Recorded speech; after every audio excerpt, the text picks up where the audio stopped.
നമസ്കാരം. ഈ പുഴയും കടന്ന് എന്ന പരമ്പരയുടെ എല്ലാ പ്രിയപ്പെട്ട പ്രേക്ഷകർക്കും മെട്രോ സ്റ്റാറിലേക്ക് സ്വാഗതം.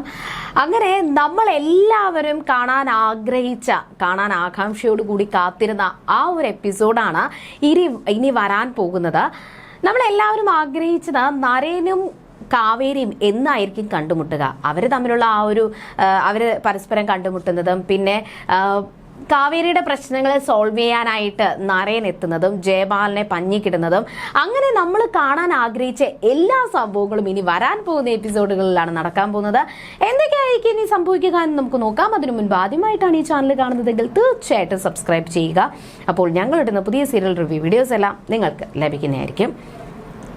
അങ്ങനെ കാവേരി ആ സത്യങ്ങൾ തിരിച്ചറിയാൻ വേണ്ടിയിട്ട് പോവുകയാണ്. എന്തായാലും നിളയ്ക്ക് കുഞ്ഞുനാൾ മുതലേ ജനിച്ച സമയം മുതലേ ഹൃദ്രോഗം ഉണ്ടായിരുന്നു എന്ന് ഡോക്ടർ കാവേരിയോടും കുടുംബത്തോടും പറഞ്ഞിരുന്നു.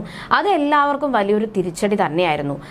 കാരണം നിള അത്രത്തോളം എല്ലാവരും തലയിലെടുത്ത് കൊണ്ട് നടന്ന ഒരു കുഞ്ഞു കുട്ടി തന്നെയായിരുന്നു. അവളുടെ എല്ലാ ആഗ്രഹങ്ങളും പരമാവധി എല്ലാവരും സാധിച്ചു കൊടുക്കാനായിട്ട് ശ്രമിച്ചിരുന്നു. അച്ഛനില്ലാത്തതിൻ്റെ കുറവ് പോലും നിളയെ അറിയിക്കാതിരിക്കാനായിട്ട് വിനീതും ഒരുപാട് ശ്രമിച്ചിരുന്നു.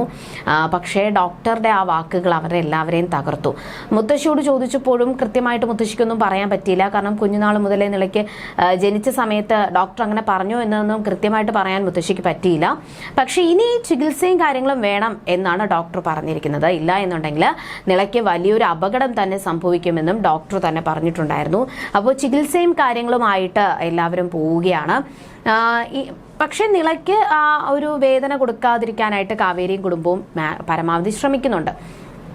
അപ്പോൾ അങ്ങനെ സംസാരിക്കുന്ന സമയത്ത് ശാരദ തീരുമാനിച്ചു തൻ്റെ അച്ഛൻ്റെ ആ സ്വത്തുക്കൾ ആരാണ് കൈക്കലാക്കിയത്, ആ 5 ഏക്കർ ഭൂമി ജയപാലൻ കൈക്കലാക്കിയെന്ന് കാവേരിക്ക് ഉറപ്പാണ്. പക്ഷെ അതിന് തെളിവ് വേണം. മാത്രമല്ല അത് ഉറപ്പിക്കണം. അതിനു വേണ്ടിയിട്ട് എന്ത് ചെയ്യാൻ പറ്റും എന്ന് കാവേരി ഇങ്ങനെ ചിന്തിച്ചു. അങ്ങനെയാണ് കാവേരി നേരെ ആ സ്ഥലത്തേക്ക് വീണ്ടും പോയത്. വീണ്ടും ചെന്നപ്പോൾ ജയപാലന്റെ വിശ്വസ്തനായ ജയപാലന്റെ കാര്യസ്ഥൻ അവിടെ ഉണ്ടായിരുന്നു. അങ്ങനെ അയാൾ അറിയാതെ തന്നെ കാവേരി അവിടെ ചെന്നു. കാവേരിയെ കണ്ടുടനെ തന്നെ അയാളൊന്ന് ഞെട്ടി. അതിനുശേഷം കാവേരി ആ തെളിവുകളെല്ലാം തന്നെ, അതായത് ജയപാലനെ കുറിച്ചും പിന്നെ കാവേരിയുടെ അച്ഛൻ വാങ്ങിച്ച സ്ഥലത്തെക്കുറിച്ചും ബാക്കി ഡീറ്റെയിൽസും ഒക്കെ കാവേരി ഫോണിൽ കാണിച്ചു കൊടുത്തപ്പോൾ ഈ കാര്യസ്ഥന് മനസ്സിലായി താനിനി പിടിച്ചു നിന്നിട്ട് കാര്യമില്ല, സത്യങ്ങൾ തുറന്നു പറയുന്നതാണ് നല്ലത്, ഇല്ലെങ്കിൽ ഞാൻ പെട്ടുപോകുമെന്ന് കാവേരിക്ക് മനസ്സിലായി. അങ്ങനെ തന്നെയാണ് കാവേരിയോട് അയാൾ സത്യങ്ങൾ തുറന്നു പറഞ്ഞു. ജയപാലൻ ചതിച്ചു എന്നുള്ള സത്യങ്ങൾ അരവിന്ദൻ മനസ്സിലാക്കിയെന്നും ആ വേദനയിലാണ് അരവിന്ദൻ ഇവിടെ നിന്ന് വീട്ടിലേക്ക് പോയത്, ആ വേദനയിലാണ് അരവിന്ദൻ പിറ്റേ ദിവസം നെഞ്ചു പൊട്ടി മരിച്ചു പോയതെന്ന് കാവേരിയോട് പറഞ്ഞു. അത് കേട്ടപ്പോൾ കാവേരി തകർന്നു പോയി.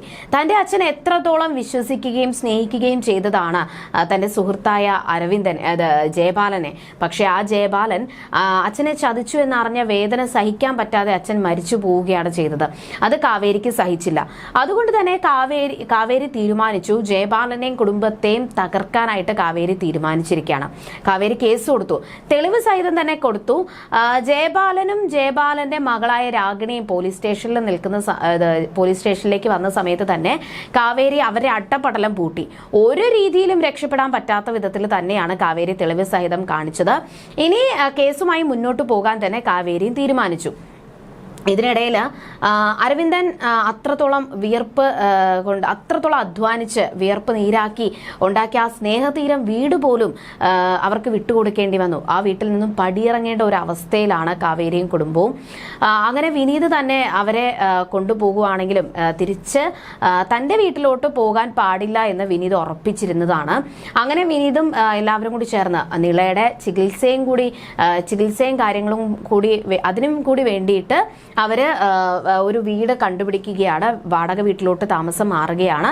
അങ്ങനെ കാവേരിയും യമുനയും പിന്നെ നിളയും ഗംഗയും വിനീതും മുത്തശ്ശിയും ശാരദയും എല്ലാവരും കൂടി ചേർന്ന് സ്നേഹതീരത്തിനോട് യാത്ര പറഞ്ഞ് പടിയിറങ്ങുകയാണ്. ഒരിക്കലും അവർക്കത് ഉൾക്കൊള്ളാൻ പറ്റാത്ത ഒരു അവസ്ഥ തന്നെയാണ്. കാരണം അരവിന്ദനൊപ്പം ജീവിച്ച ആ ഒരു ഓർമ്മകളും എല്ലാം അവിടെ വിട്ടിട്ടാണ് അവരങ്ങ് മറ്റൊരു സ്ഥലത്തേക്ക് പോകുന്നത്. അതൊരിക്കലും ഉൾക്കൊള്ളാൻ പറ്റുന്നില്ല. പക്ഷെ നിളയ്ക്ക് വേണ്ടിയിട്ടാണ് അവർ പടിയിറങ്ങുന്നത്. അങ്ങനെ മറ്റൊരു സ്ഥലത്തേക്ക് എത്തി അവിടെ താമസമാക്കുകയാണ്. പക്ഷേ ഈ ഒരു പ്രശ്നങ്ങളിൽ നിന്നെല്ലാം കാവേരിക്ക് രക്ഷപ്പെടണം, നിളയെ രക്ഷിക്കണം, നിളയ്ക്ക് ഒരു ആപത്തും വരാതെ അവളെ ജീവിതത്തിലേക്ക് തിരികെ കൊണ്ടുവരണം, പിന്നെ ഈ വീട്ടിലേക്ക് തിരികെ തന്നെ വരണം. മാത്രമല്ല അച്ഛൻ സമ്പാദിച്ച സ്വത്തുക്കളെല്ലാം തന്നെ, ജയപാലന്റെ ചതിയിൽ പെട്ട സ്വത്തുക്കളെല്ലാം തന്നെ തിരികെ പിടിക്കണം. അതിനു വേണ്ടിയിട്ടുള്ള നെട്ടോട്ടത്തിലാണ് കാവേരി. ഇനി എന്തൊക്കെയായിരിക്കും സംഭവിക്കാൻ പോകുന്നത്? എന്തായാലും വരാൻ പോകുന്ന എപ്പിസോഡുകളിൽ കാവേരിയും കുടുംബവും ചെന്ന് താമസിക്കാൻ പോകുന്നത് നരേന്റെ വീടിനടുത്ത് തന്നെയാണ്. അങ്ങനെ നരേനും കാവേരിയും കണ്ടുമുട്ടും. മാത്രമല്ല അരവിന്ദനെ കുറിച്ചുള്ള സത്യങ്ങൾ നരേൻ ഓൾറെഡി മനസ്സിലാക്കിയിട്ടുണ്ടല്ലോ. അപ്പോൾ ആ സത്യങ്ങൾ നരേൻ മനസ്സിലാക്കിയത് കൊണ്ട് തന്നെ ആ കുടുംബത്തെ രക്ഷിക്കാൻ വേണ്ടിയിട്ട് നരേൻ എത്തും. അങ്ങനെ നരേൻ എത്തുമ്പോൾ നിളയെ രക്ഷിക്കാൻ പോകുന്നതും നരേൻ തന്നെയാണ്. അങ്ങനെ കാവേരിയും നരേനും കണ്ടുമുട്ടും.